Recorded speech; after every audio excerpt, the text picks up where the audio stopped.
We are standing in front of the first atomic bomber, the Enola Gay, a storied B-29 which carried the revolutionary atomic bomb to the enemy.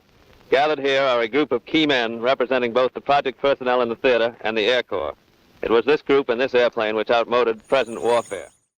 This is Brigadier General Thomas F. Farrell of Albany, New York, theater commander of the atomic bomb project. Will you tell us something of the atomic bomb project, General Farrell?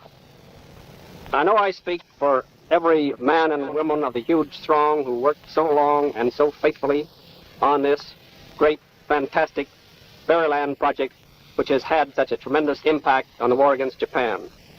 So much credit is due to so many that it would be difficult to properly apportion that credit. We have, however, a sense of great moral responsibility because this great power has been given to us, and we should be ever humble and grateful that it was given to us rather than to our enemies.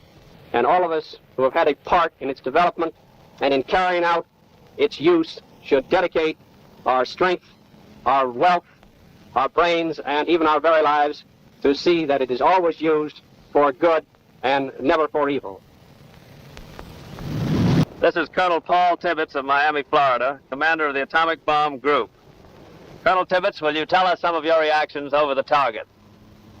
Well, as the bomb left the airplane, we took over manual control, made an extremely steep turn to try and put as much distance between ourselves and the explosion as possible.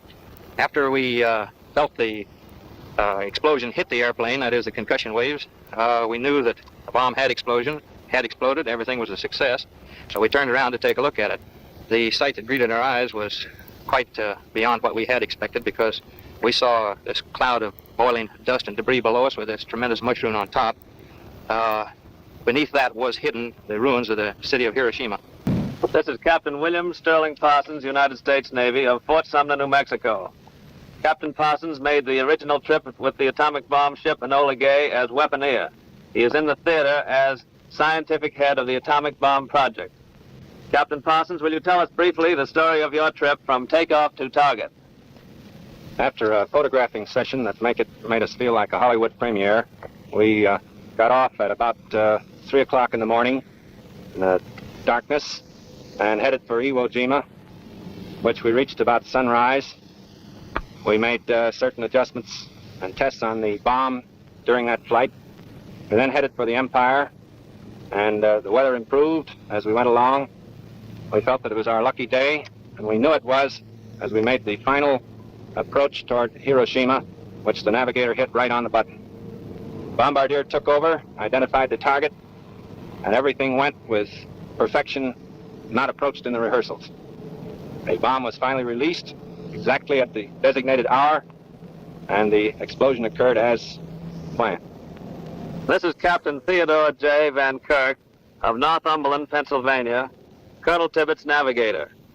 Captain Van Kirk, what was your feeling when you made your first landfall on the Empire? Well, I knew when we hit the coast of Japan that we were well on our way to completing a successful mission, and that the new bomb we carried would be a great help in shortening the war.